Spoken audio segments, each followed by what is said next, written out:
Hey, this is John Hope Bryant, and this is Money and Wealth Podcast Network Series. This is my season 2 of Money and Wealth on iHeart Radio and the Black Effect Network. I want to thank everybody for making this a top 100 business podcast and top 50 for entrepreneurship here in America and top 200 around the world. Today, as you know, I don't normally bring on guests. This is my sort of personal ministry of finance. I don't normally bring on guests. If I bring on a guest, they're very special. And I don't think I've ever brought on the same guest twice. This is a guest that I would bring on over and over and over and over again because his cup of knowledge and insight and wisdom runneth over. You know him as the legendary Micheal Milken. I know him as my friend. He is an extraordinary human being. Some of you who know your history would know that Alexander Hamilton is credited for being sort of the father of finance, father of the really traditional banking system in America. If there was a modern father of finance in the last 100 years, one would have to credit, at least in part, Micheal Milken. Let me give you a little bit of his bio, then I'll tell you why I think he's important personally, and then we're going to get into a very powerful session that's really talking about the future of America, the future of this thing we call the American dream, and which includes inclusive capitalism, in my view, and finance as a force for good.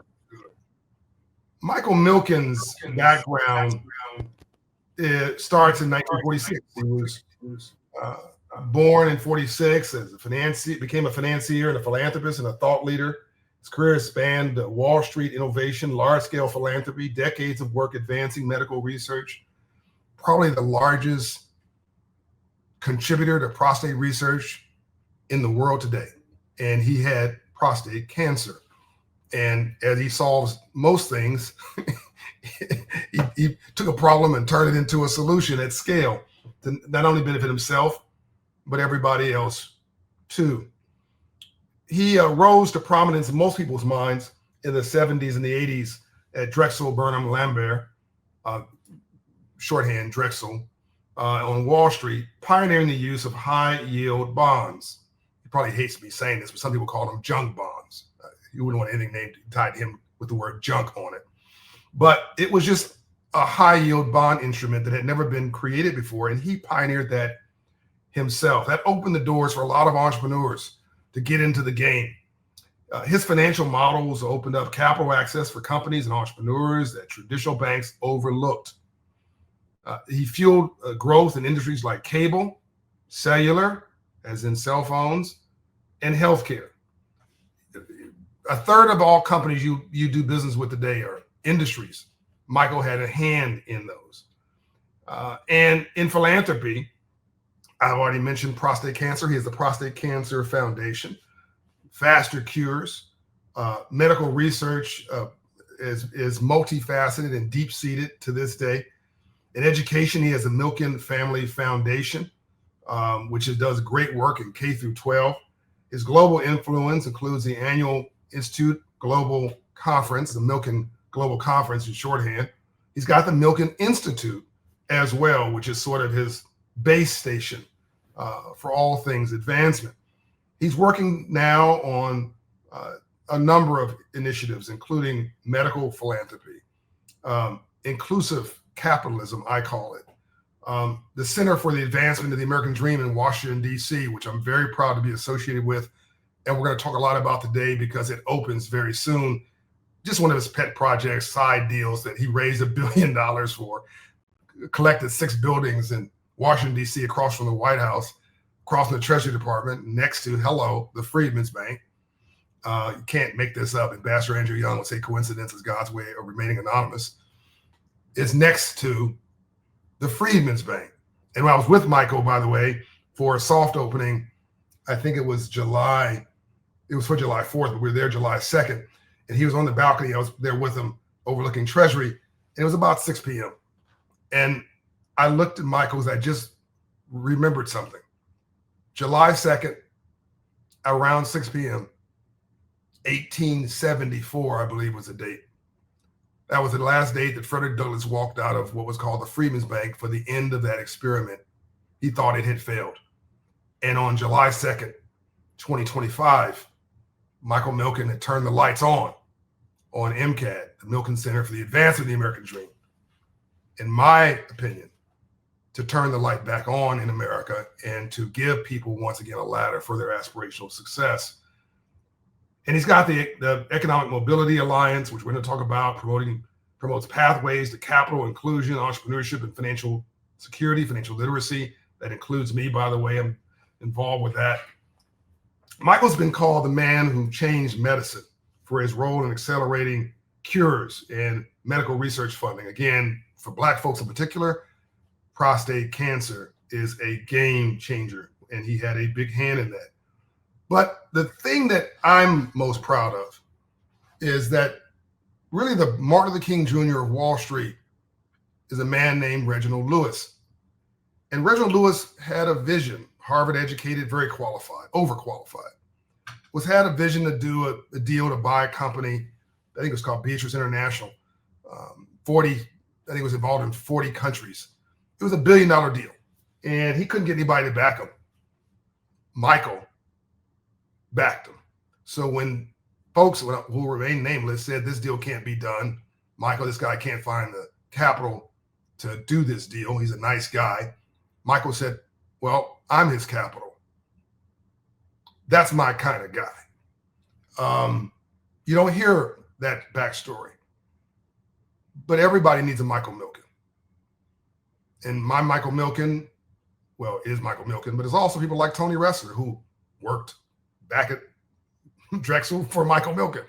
Tony Ressler, who is one of the most successful people in the world today, helped to back me in some of the things I've done. And so the story continues. And so Micheal is a PhD and a PhD too. He's a get it done guy. And I call him an honorary brother. I think he's real cool and he's down to earth and he deeply cares and he doesn't change his values or his beliefs based on political wins or who's in office or whether you're a conservative or Democrat or Black or white or rich or poor. He just says things because he believes it's the truth. That's my kind of dude. And I'm about to introduce him to you as my friend. Ladies and gentlemen, my friend, the living legend, Micheal Milken. Well, hello, my young friend. That's quite an introduction. As you know, my mom, if she was still alive, would be blushing with that description. But both you and I are dedicated to a number of things and working together, not the least of which is access to capital and opportunity for all. Right. And Micheal, this is not just talk for you. I mean, you've walked your talk. You've put your money where your mouth is and everybody else's money that you can get a hold of from your friends to do well and do good at the same time. I mean, last week you had a bunch of really powerful, wealthy people in the Hamptons for a dialogue. And then you have a dialogue in LA and you have a dialogue in the Florida, and you've got things going on in Singapore, and you've got meetings in Africa, in the Middle East, and Asia, as if you have spare time. I thought I was busy till I looked at your schedule. I mean, you are restless in your desire to make the world a better place. And today, you and I think, would agree, at least I think we would agree, because we didn't talk about this in advance of the interview. The world's feeling a little challenged. I mean, people are questioning whether the American dream is still real for them, whether they can actually, we do, I think, disagree on what that American dream is for people. We'll get into that in a minute. There's nothing wrong with a constructive friction and positive disagreement. But what I think we can agree on is that, it was your quote, intelligence is equally distributed, but opportunity is not. And that's a Micheal Milken quote. And I think that's more the case now than it was a decade ago. I think people are feeling that no matter how hard they work, they just can't get ahead. They feel like they're on a treadmill, they maybe even depressed. And that's why I think it's a good time for this conversation. You cannot have a rainbow without a storm first. That's a scientific fact, actually. It's not just good metaphor. And so it's time for a rainbow. I think people are exhausted, they're worn out, they're tired of people arguing and being experts in what they're against and even the division. So how can we bridge folks together? What is But what is that shared dream? Is it still possible for people to achieve and become successful here? I think America is a lighthouse for all of our problems. Let me just get this out of the way. My second great grandmother was a slave. My second great grandfather was a slave. My father was my grandfather was a sharecropper. I mean, I get that America is highly imperfect, but sort of capitalism for me, capitalism and democracy in America is sort of like horrible systems except for every other system, right? And America has got all kind of problems, but I really wouldn't want to live anyplace else. But we still need to be that light on the hill. We need to renew that promise. And most wealth comes from the private sector. Most jobs come from the private sector. People don't know that.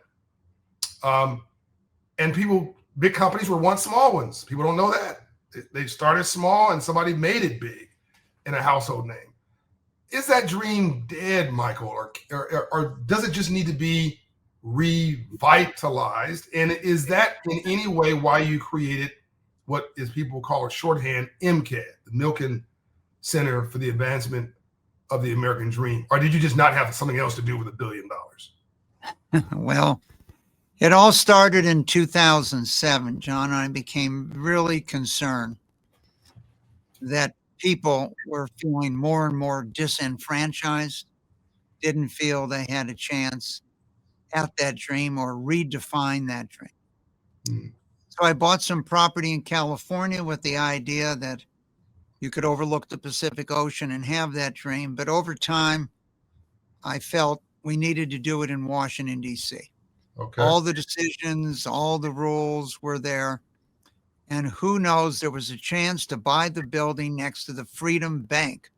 What better location could you buy? Freedman's Bank, Vision, that's right. Alive and well. And so you didn't know it at that time, right? You didn't realize it was Freedman's Bank next door when you bought it, right? It was like a beautiful you made it. You got that name, John. It used to be called the Treasury Annex until you enlightened the government. And so I felt we need a beacon of hope for the whole world, not just the United States, that someplace there's a beacon of hope. And on July 3rd of this year, for the first time in 83 years, we opened the skylight in the old Riggs Bank building and let light back in. And after they bombed Pearl Harbor and Germany declared war in the United States, and we all know about all those bombing runs in Britain and London, they were not allowed to have light. And so this building was shedding the light, not only on Washington and the world, but financing many different things. And the government made them take out the skylight. And we restored all 190 panels, put it back in, and on July 3rd of this year, opened that light again. But you've told your story, and we're filming 10,000 stories with the idea that a person can come and find their story in the American dream. And we have filmed people whose ancestors came here as slaves, not by choice. We filmed people who lived in homeless shelters, HUD centers. We filmed people that never met their father. We filmed people that basically lived in foster care. We didn't just film the most successful entrepreneurs. And we recently filmed someone who's achieved his American dream, and we asked him, what was your dream? His dream was to coach his daughter's soccer team. But economics, when you ask people, only 16% of people think wealth is required to achieve your American dream. Number one factor is over 80% will tell you it is freedom to live your life. Okay. Freedom for a good family life. Freedom for retirement. But you and I both know it's hard to have a great retirement if you don't have any pension fund or savings account later in life. So whereas money, wealth is not essential, having a degree of financial freedom is. And you have taken leadership, and I've spent 60 years working on financial literacy. When you talked about credit or bonds. 99.99% of every business in America is not an investment grade company. And said, yes, those 500 companies thought it was good. Let's not give an entrepreneur like John Hope Bryant or Craig McCaw or Ted Turner, let's deny him access to capital, and the world will be better. You're talking about the Fortune 500, the 500 companies that we're talking about, the Fortune 500? Well, no, not every Fortune 500 is investment grade, but these are the ones that have the highest rating. Got it.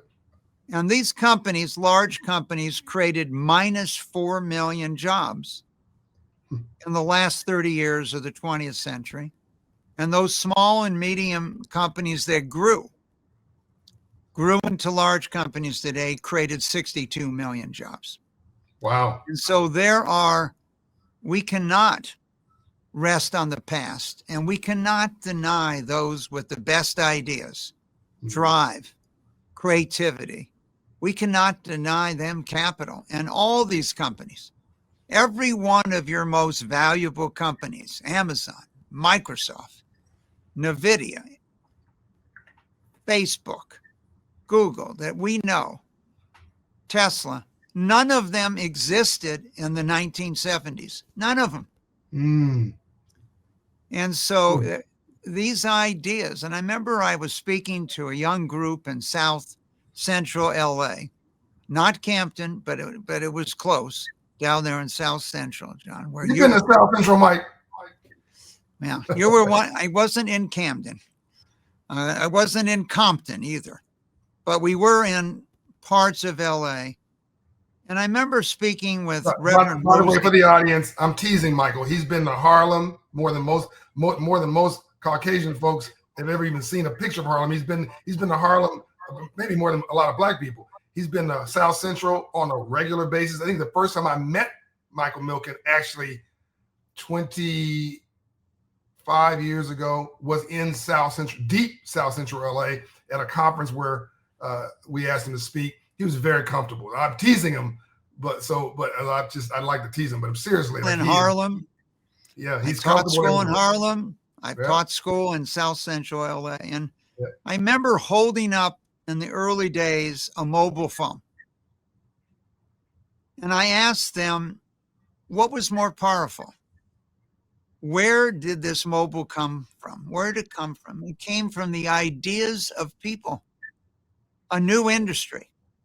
And if you wanted to own the franchise for New York City, 8 to 10 million people just in the city, what did it cost?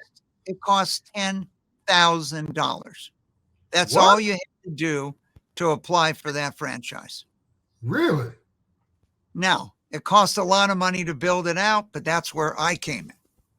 But in the case of Reg Lewis, here was a person that was the best prepared, most knowledgeable, and was going to do the best job running Beatrice International.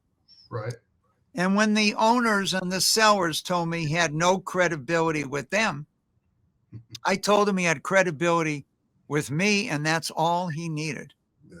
And boy, did he do a great job. Yeah. But there are so many of those young entrepreneurs that are household names today that people met from that standpoint. And it's amazing what they can do when you give them a chance. But in building the Center for the Advancing American Dream, we want it to be a beacon of hope to the world, John, not just to Washington, D.C., but the world. And if 6 million people walk down what used to be called the People's Street, they can't go into any of the buildings. Right. You got to get permission and clear security to go in the White Freeman's Bank building. You can't go to the Freeman's Bank building either because it's a secure facility. So your building is the only one that anybody can enter. You can't enter Treasury. You can't enter the Freedmen's Bank. You certainly can't enter the White House. You can't enter, the executive office building, office building, and so on. And so we're going to open the People's Street again to the people. Beautiful. But you and I both know, as we thought about what it takes to think about that dream, we thought of the 4 pillars, which have been the 4 pillars of my life. One is financial literacy, the free enterprise system, access to capital. What are they again, Michael? Four again? What are they? Finance, financial freedom, all financial literacy. That's all one, finance. Number Okay. two, the entrepreneur and innovation. Who thought of all these new ideas? Okay. Who thought of them? You're an entrepreneur, but many of the entrepreneurs, John, are social entrepreneurs. Yes. They're running foundations. They're running churches. Right. Or they're like Lee Kuan Yew and they built a country as an entrepreneur. Yeah. Third is healthcare and medical research. It's hard to have a good life if you're not healthy. It's hard to have a good life if your life is cut short because you don't have access to good healthcare. Yeah. And fourth, education and the educator. In the world we live in today, it's that education that's freedom. And that's why we're so focused on the historically Black colleges here to make sure that those kids who have the intelligence have the opportunity. And that's why we run these programs with getting them to be money managers. Because what I noticed at a very young age, it was funny. If I financed an entrepreneur from Vietnam, somehow there were more Vietnam employees from Vietnam. And if I financed a Black entrepreneur, it was just funny, but there were more Black senior employees than if there weren't. And if I financed someone from Mexico, lo and behold, there were more people from Latin America. Right. And so we want to make sure that everyone has access to capital. And this program on Economic Mobility Alliance that you're such a big part of, John, is to bring everyone's programs together. So KKR started a program called Ownership Works. So when they buy a company, they give stock to every single employee of that company. Yeah. And then Blackstone, who's the third largest employer in America, 700,000, they started something called career pathways. So if you're working for their company and you want to move up, whether you need education, a graduate degree, some technical skills, or whether you need an education in financial literacy, they're going to tell you you have upward mobility if we're working for us. Mm-hmm. And so each of these entities becomes important. And today we have employers of over 4 to 6 million people that are waiting for the rules that are going to give money to every child of every employee. Today in America, we have the most millionaires of any country, but we have a very large percentage of our population with a net worth under 10,000 who have to worry about a medical emergency or something going wrong in their family. And so when I look at Australia today, Australia has the highest median net worth of any country in the world. It has more than 20 million people because they created these superannuation funds where every single person has their own pension fund and retirement and has a feeling of confidence that if they ever retire or they have a medical emergency or they need something. We also are part of the effort. We have to stop loaning money to people to go to college. And then they get out and they feel they're going to spend the rest of their life having to pay it back. Yeah. We have been focusing on investing. I can invest in you. Yeah. I'll give you the money for you to go to school and we'll share revenue. So after you get the first 100,000 or 200,000, it's not debt. I'm betting on you. And if I'm betting on you and made an investment on you, you can rest assured I'm going to help you with your internships. I'm going to find a way to get you capital and make your ideas available. So hundreds of different programs. And the idea for this, John, as you know, came from what we did in healthcare. Yeah, you revolutionized healthcare with led by the prostate piece, prostate cancer research, and all these efforts have changed healthcare. And you're basically going to reboot that model, as I'm hearing, and try to connect it to economic mobility, creating a compact of leaders wrapped around all these different programs and initiatives. I want to slow down for the audience and I want to tease out a couple things. Michael talks about this stuff. He's such a genius. He talks about this stuff so naturally that it may be hard for people to catch all of it. I want to come back and slow the music down for a little bit. MCAD, in no particular order, Milken Center for the Advancement of the American Dream. I want you to go. After September, whatever it is, 20th, whatever, it'll be open to the public. You can go to Washington, D.C. I want you to go. I want you to take your kids. I want you to take your mate. I want you to take your business partner. I want you to take your fellow dreamer. It's not a museum, people. It's not a museum to the past. It's a lighthouse for the future. It's a rebuilding of the American dream, and it'll inspire you to be that dreamer. And you're not an observer in this. When you walk in, there's a beautiful gold tree, and you'll be able to walk over and tell your story. Take a photo and tell your story briefly. That photo within 10 seconds will show up on the tree. You're going to see yourself on that tree, right next to Magic Johnson, right next to Oprah Winfrey, right next to whatever hero or shero you admire most, Alex Rodriguez, whoever it is you admire. You're going to see your picture right up there. You can take a photo of that. And I believe they're going to give you some keepsake way to take that home. But you're going to be part of this history, and that's just the beginning of this journey of being involved, hopefully with a relationship with the Milken Center for the Advancement of the American Dream, and hopefully we're going to tie this in to the Freedmen's Bank legacy, because we can't go into the Freedmen's Bank building. So we're going to hold meetings about what I call civil rights, from civil rights to civil rights, inside of the Milken Center for the Advancement of the American Dream. Let's now go to his comment about accounts. And I mean, I'm just gonna break this down. He talked about investment accounts, and I believe he's talking about young people. As the audience probably knows, Operation Hope partnered with the city of Atlanta, Mayor Andre Dickens, with the help, with the inspiration of Mayor Ambassador Andrew Young as an inspiration, and former Mayor Keisha Lance Bottoms. We got a couple $1 million from the city of Atlanta. We put up child savings accounts, Hope child savings accounts. And it was matching $50. Mike's talking about much more money than this. I think it's $1,000. But it was $50 from the city. We matched it, $50. Operation Hope and our partners. We have now 10,500 accounts. Every kid in kindergarten for the last 3 years in Atlanta. Those kids are going to grow up with a different outlook on life. Studies have shown if you have money in an account, a kid is 75% more likely to graduate from college. Just that one thing. Then you wrap financial literacy around it. Give them a role model. Give them somebody to aspire to. Okay, now the fuse is lit.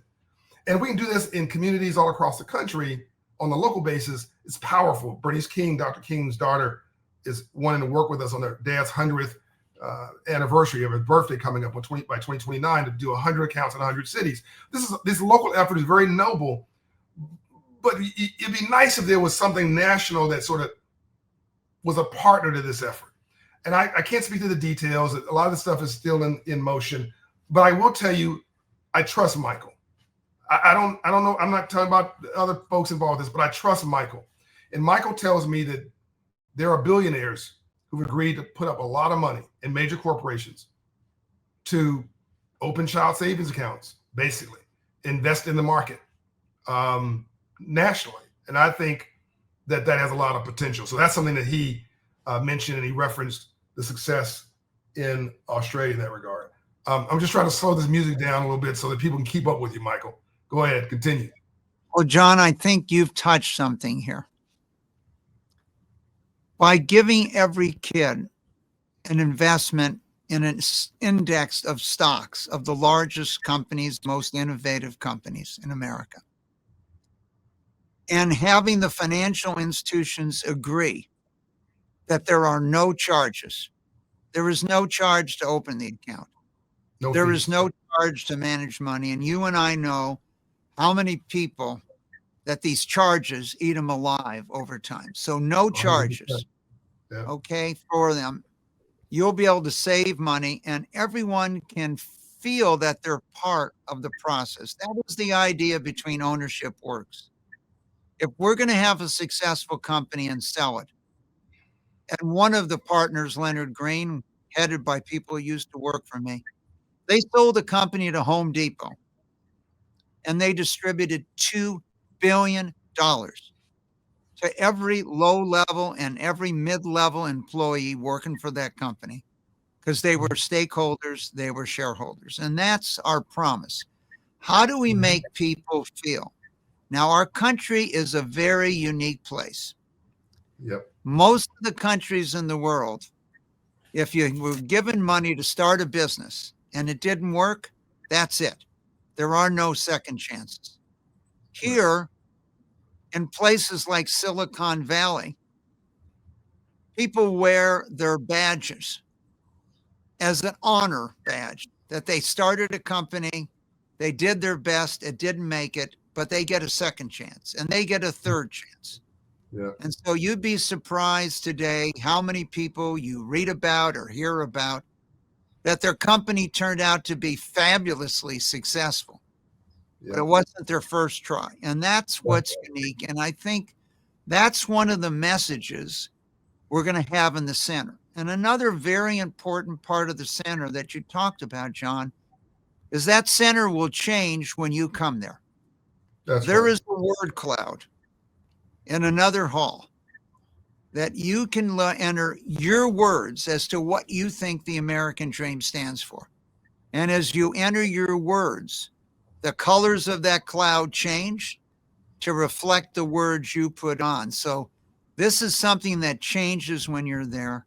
And we've spent a lot of time creating these holograms. Yep. So if you want to learn a little bit about being an entrepreneur, you can talk to Sarah Blakely and you can have a conversation with her because she has been turned into an avatar.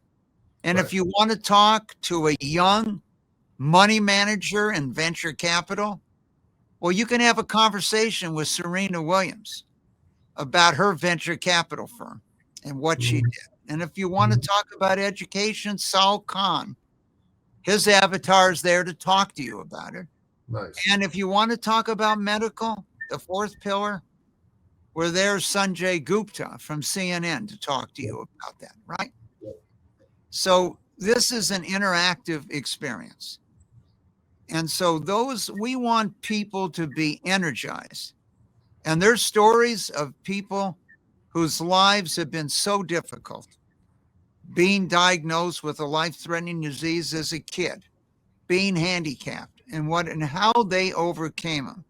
And so what we hope is that each person can find their own dream, their own hope. And yes, we are going to convene.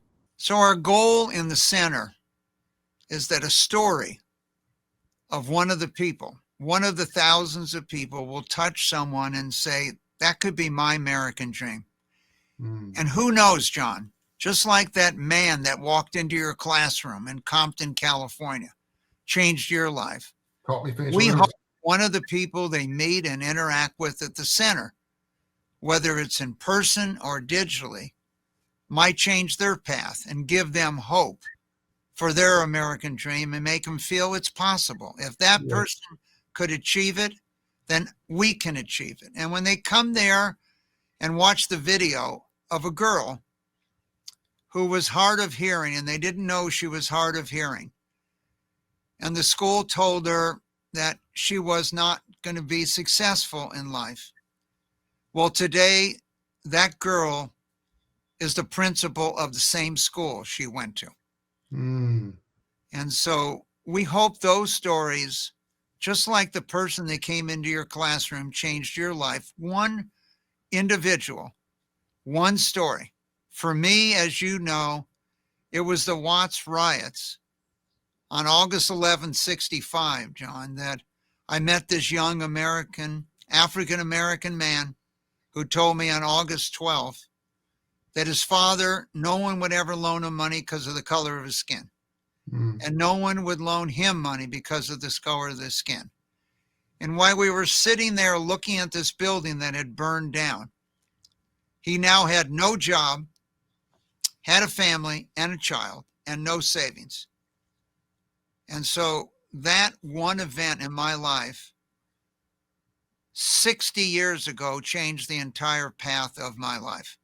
And so we hope maybe visiting one, talking to one person, seeing one person might change their life and give them more hope for the future. Audience listening to this, I want you to get this memo. This guy, in addition to everything else I've just told you, he's got these Milken Fellows that come from Africa and Asia and all parts of the world that he's given a shot. He's giving them visibility. And I would say from the streets to the suites, from civil rights to civil rights. And he's giving him, and he puts them in front of some of the wealthiest, most powerful people in the world in these private meetings that Mike invites me to go speak, his dialogues. And he gives them a shot at the big ring where people can hire them or partner with them or back them, or they can just befriend each other and get to know each other. He doesn't have to do that.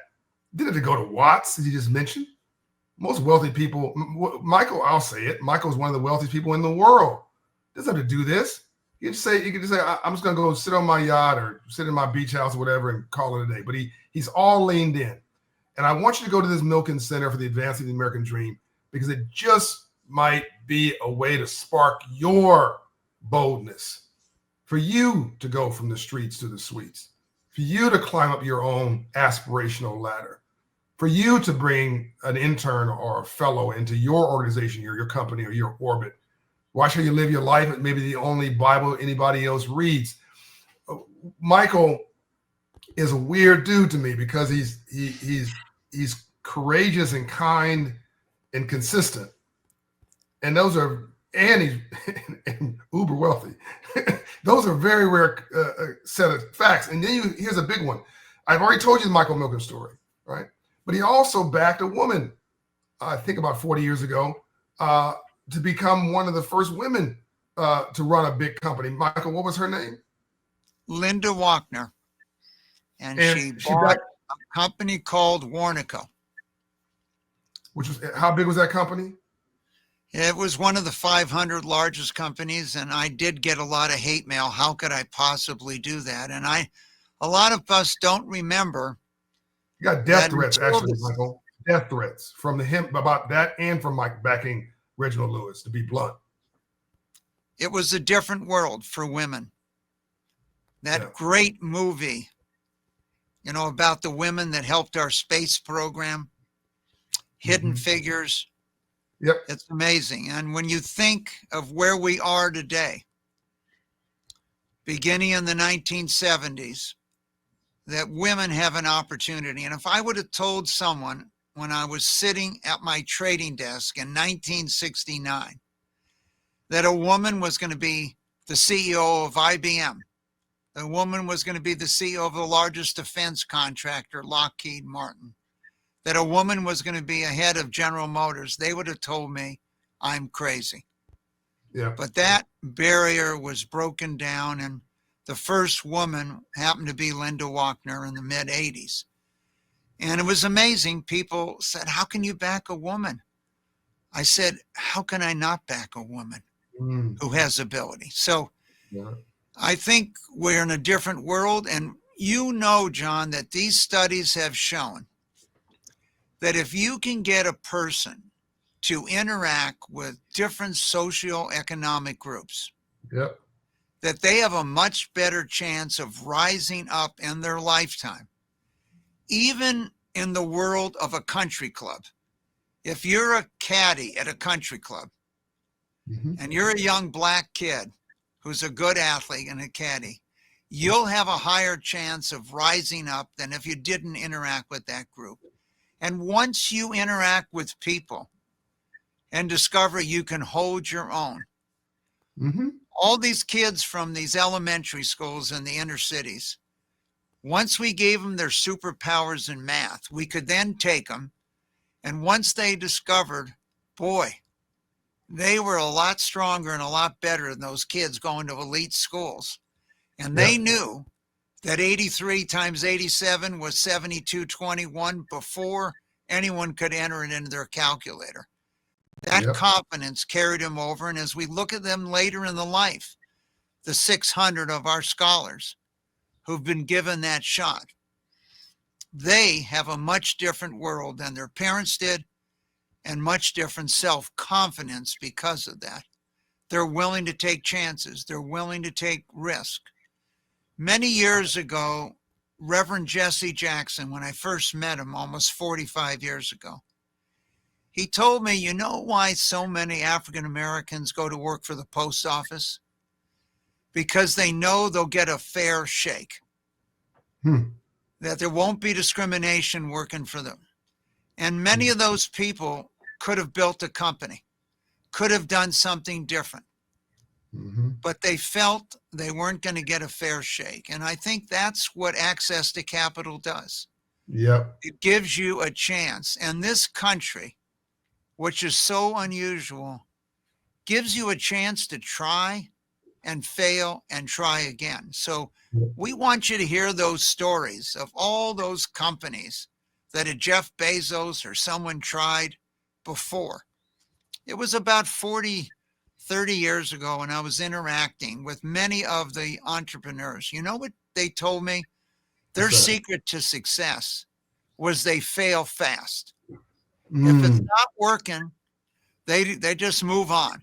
Right. But it takes a lot of courage to be able to move on if this is your only job, if That's this right. is your only opportunity. And going back to what I call relationship capital, which is the whole who you know piece. And you walked past it, Michael, but I want people to hear this. Maybe you can't get the formal internship. Maybe the programs have been dismantled for you to ladder up into the corporate or whatever. But you go become a caddy at a country club. Go work at a private club. What does a country mean? Country clubs, private clubs, social clubs. A lot of these exclusive meeting events.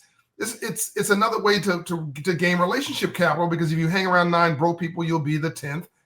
And the opposite is also true. It's not just about how smart you are, it's about positioning yourself so your smarts are seen. And that's what Michael's helping to do with the Fellows Program. And then what he's done, we did with Linda, I believe her name was, and with Reginald Lewis, backing them. And by the way, I think a lot of hate that came Michael's way in the 70s and 80s and 90s was because he was backing all these outliers. But that's a whole nother podcast for another day. John, it wasn't just that. Yeah. If you're AT&T and you have 99% market share, and then somebody's going to finance MCI, and you now have a competitor. He financed MCI, by the way. AT&T was broken up 4 years after we financed MCI, but you would be blackballed if you gave them money. And I think it's very important, when you want to find an entrepreneur. I had this young African-American kid who came to see me to finance his business. You know what made me finance his business? Is he didn't have enough money for advertising. So when they had Showtime with Magic Johnson at the Lakers, he bought one seat at courtside where the cameras would see him and had the name of his company on his T-shirt. And there, every time they showed the huddle, he stood up, free advertising. And I was thinking, boy, this young man is a creative individual. Right. And gosh, we got to back him. We got to give him a chance. If that's how, when he has no money, how he's going to advertise. So there are a lot of people. And you know why a company fails? 2 reasons. What's that? One of them related to money. 1, they have too much money and they waste it. Or 2, they have too little money. Okay. And so how do you find those outliers? How do you find that person in your neighborhood who is going to think of different ways to solve a problem or make it work today? And so I used to set aside time every afternoon. I wanted to listen to every crazy idea. And I used to have my firm tell me that's a total waste of time. And I told them the day that I stop listening to the next crazy idea is the day we will be not financing the best entrepreneurs. And how many companies did you finance in total, Michael? About 3,000 over the years. My Lord. Okay, so here's a little known fact about Micheal Milken, and I'm going to round this back out to. I want you to go to this MCAT, this Milken Center. I'm going to tell you why. Because right now you can't seem to relate to Michael. You've heard the stories. You're like, oh my God, this guy is incredible. It's amazing, but I can't relate to Micheal Milken. Hold on. I believe Micheal Milken was a cheerleader in high school. Is that right, Michael? That is correct. And Sally Fields was one of my head song leaders. Unfortunately, my You know school what? doesn't have male cheerleaders anymore. They I'm only about to say, have you know how much self-esteem it takes to be a male dang on cheerleader in 19 whatever year it was today, frankly. I mean, that's amazing. What kind of confidence does that take to become a male cheerleader? And he's proud of it. I mean, it's fantastic. So you've been a soloer. You've been beating your own drum your whole life. Is this part of why you like backing outliers and backing people who don't have visibility and backing people who are different? Like, what is that thing in you that makes you do a little bit extra to make sure that everybody's at the table in your conversations? And tying this back to MCAD, is there a place when as a family comes to MCAD, do they get to leave their imprint somewhere where their presence has been recorded, that they're also part of history? Well, they get to leave their picture. They get to leave their story, their family story. They also get to see why are immigrants so successful in America? Why is that immigrant who came from another world or another place? Mm-hmm. Because they think they'll have a better chance for their children, a better chance for themselves, a better life. And I think this is our view. My children,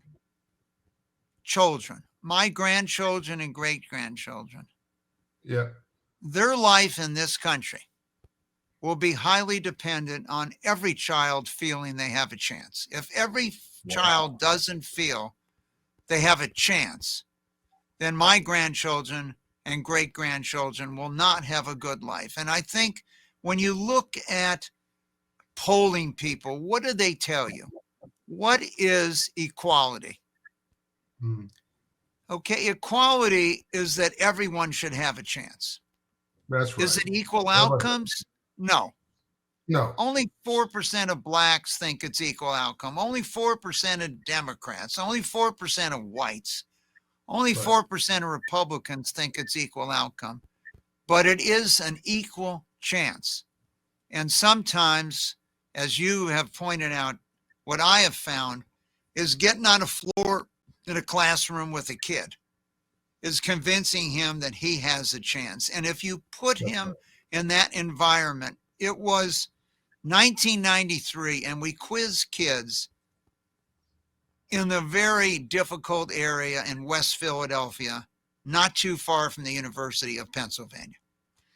And it was not that safe an area when I went there in the 1960s.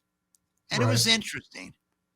Many of the students didn't feel safe in the hood surrounding the school. But what I was surprised at, you say the hood like you're familiar with it. That is correct. But how many of the kids in the hood didn't feel comfortable walking on a college campus? Right. So I asked him, why are you not comfortable? Come walk with me at school. He says, they're going to ask, if I walk there, they're going to ask me questions. And I said to him, like what? He told me, like the speed of light. I might not know it's 186,000 miles a second. Is that what you're telling me? They're not going to ask you the speed of light. And so a lot of times you need to know that they can hold their own. You need to put them in that environment. And when they discover they have the same ability or more ability. Or more, The kid who grew up on the tough side of the street. Who had to work hard his whole life or her whole life. You know, has an advantage over this kid who grew up with a silver spoon in their mouth. Really? Okay. You think it's an advantage, but they never had it tough. Everything was given to them. And when life gets tough, how are they going to react? I have a friend that's a professor at one of the leading schools, and he sits there and he looks at the class the first day and he says to himself, who got into the school because of their family? And who got into the school because of their ability? That's what he does the first week. Can he tell? And after a month, he starts to think, how long will it be before the kid that got there because of his family is working for the kid that got there because of his ability. That's what I'm talking about. And so when you say today, what are the most valuable companies in the world? You have a guy named Jensen Huang that has the most valuable company in the world called NVIDIA. He Yeah. didn't grow up with anything. He came to this country. Yeah. And Jeff Bezos and Steve Jobs was adopted. A Jordanian immigrant. His father's a Jordanian. Yeah. So, you know, they had this drive. Yeah.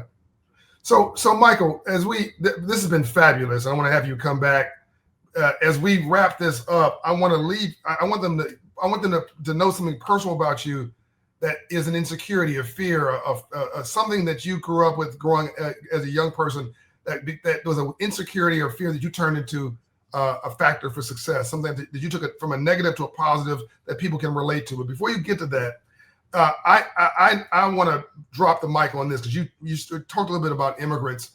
I believe that 40% of all Fortune 500 founders, I believe that number is still correct, are immigrants. I believe. I know that CEO or founders, CEOs or founders. Got it. And you have. This is not about some soft soap moral thing. You believe from a straight business perspective that folks coming in from Africa or wherever with that drive and that innovation is good for the economy. You've got some numbers that are just unbelievable. Can you just drop some of the numbers? We like math here because it doesn't have an opinion. Drop some of the numbers of that people don't know about the demographic realities and the demographic trends as we begin to wrap this up. Bring it home with some powerful numbers. As you start thinking about America today, in the 1960s, 75% of everyone not born in America was born in Europe. They were Caucasian. Okay. Today, less than 10% of the people in America who are not born here were born in Europe. There are more people born in Africa than were born in Europe and America. Nigerians are one of the most entrepreneurial, highest performing groups economically. There's a plus and a minus to that. Many of the great Nigerian entrepreneurs are here.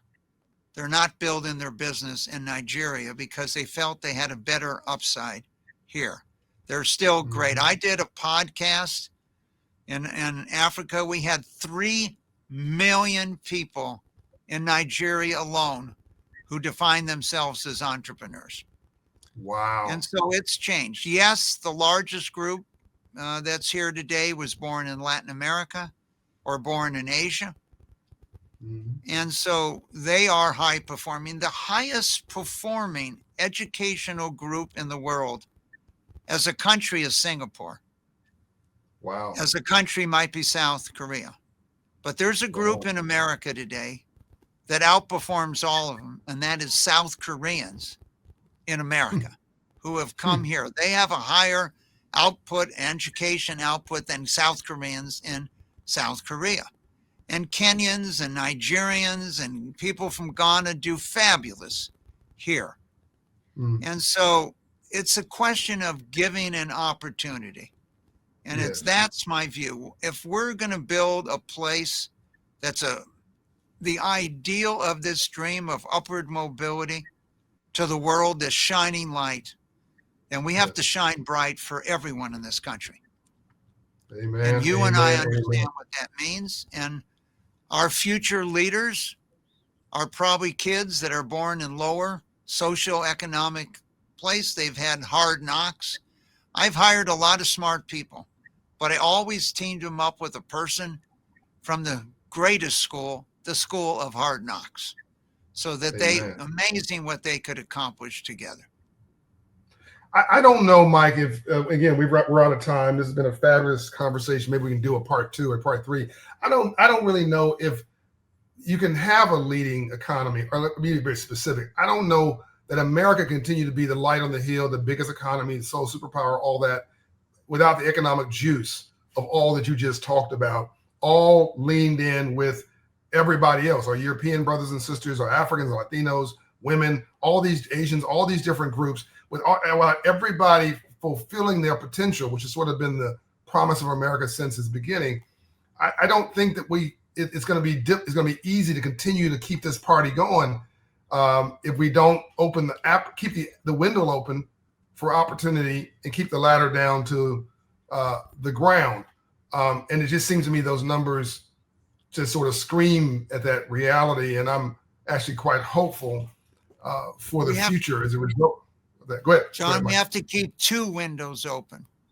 One, the window of opportunity for everyone in this country to give them a chance, because as you stated earlier, intellect is evenly distributed.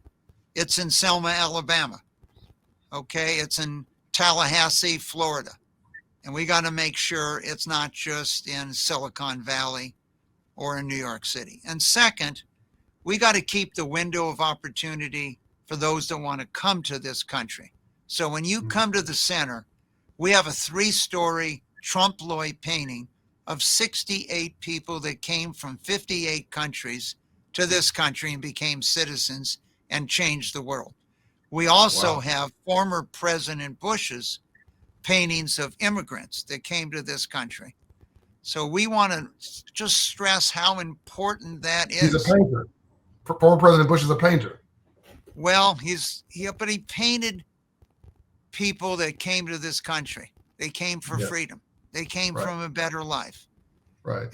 And we also have to face the fact that the birth rate in America is at an all-time low, and the number of children. So if we don't have immigrants, the number of people living in this country is going to drop by 40 to 50 million.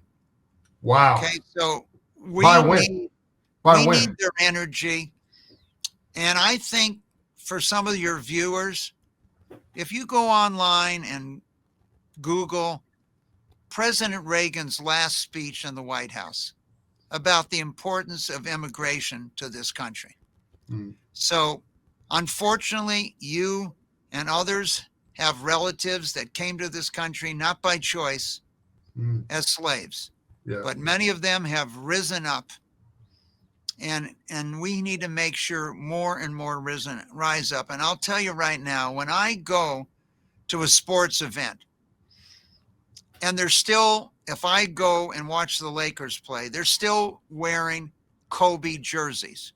Oh, yes. Whether they're white, whether they're Hispanic, whether they're black, whether they're Asian, they all have got their Kobe, because to them, okay, he wasn't black. He was just a fantastic basketball player.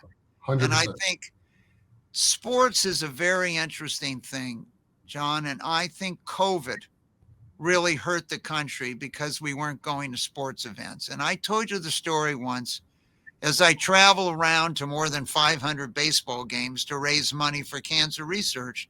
I was in Chicago at the Cub game, and their star player hit a home run in the late innings, and they beat their arch rival, the St. Louis Cardinals.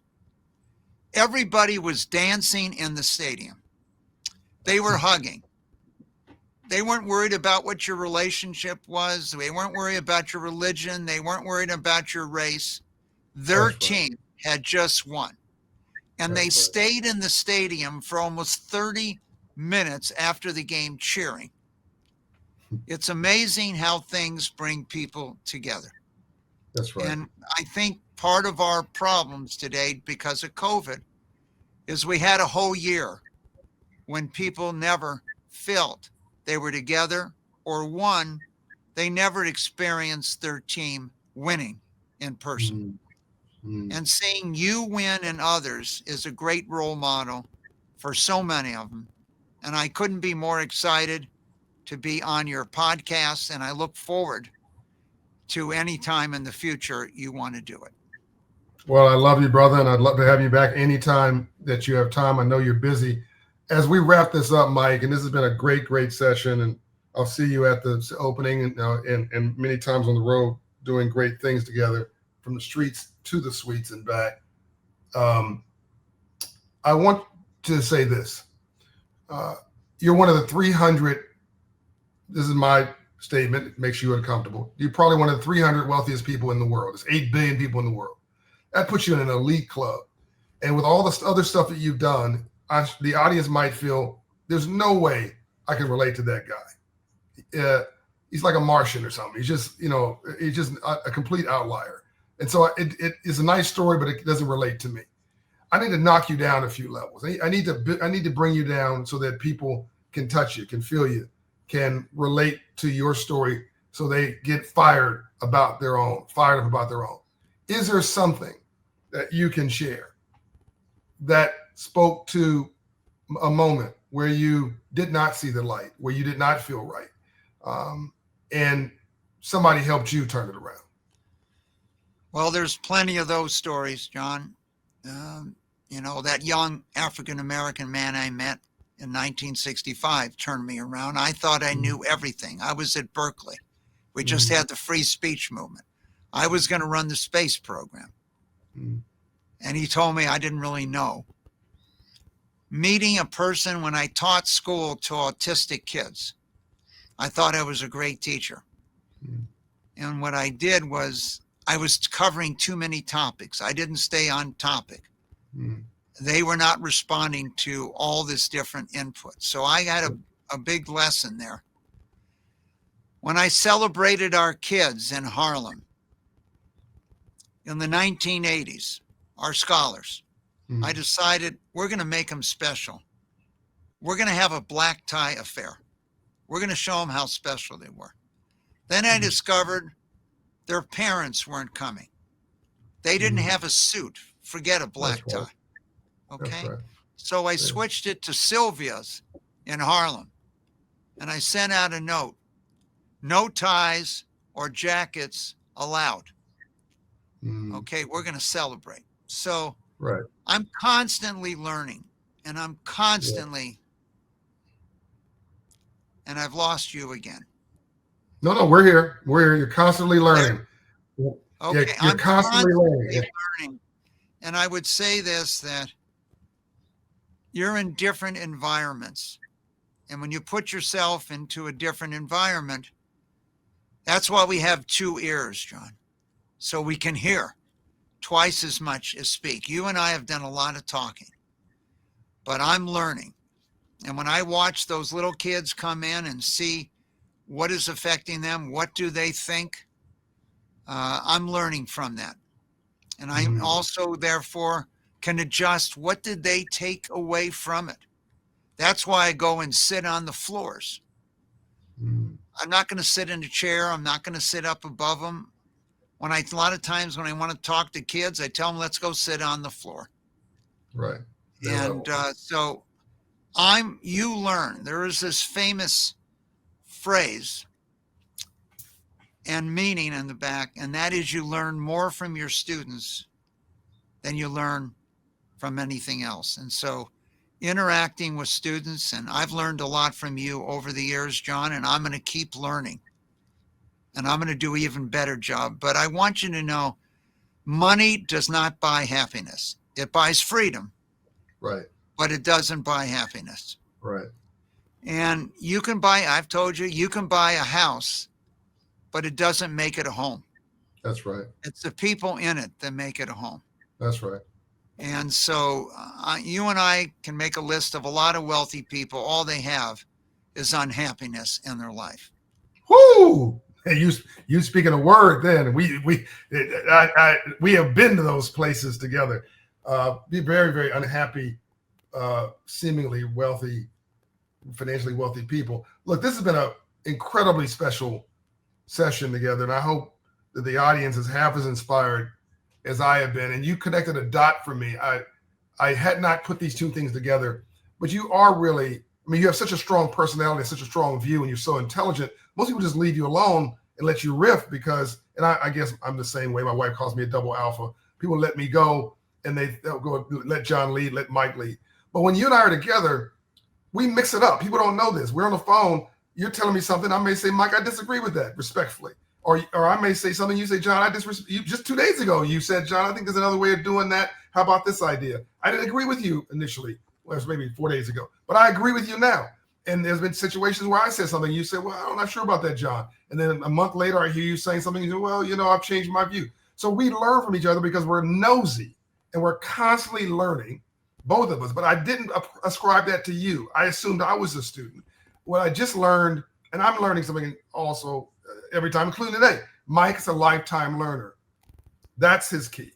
I want everybody listening to this to be a lifetime learner. I want you to be nosy. I want you to know that, as he said, God gave you 2 ears and 1 mouth, so you listen twice as much as you talk. And I want you to be nosy, curious, and obsessed with your version of the renewal of the American dream. And that starts with you going to see the new Milken Center at the advancement in the American dream in Washington, D.C., our nation's capital. That belongs to us, people, all of us. I'll see you at the finish line. When you go there, ask if Mike's around. If he's around, I'm sure he'll come down and shake your hand and take a picture. What we do know is they'll get to talk to you and see you in that finance pillar. Yeah, supposedly I'm in there. You guys let me know. You let me know whether somebody snatched me off of the presentation board. Mike tells me I'm there. This has been a great session. This is Money and Wealth on the Black Effect Network, on the iHeart platform, a global platform for this podcast, Money and Wealth, Season 2, with Micheal Milken. Thank you, John. Thank you, Mike. This has been great.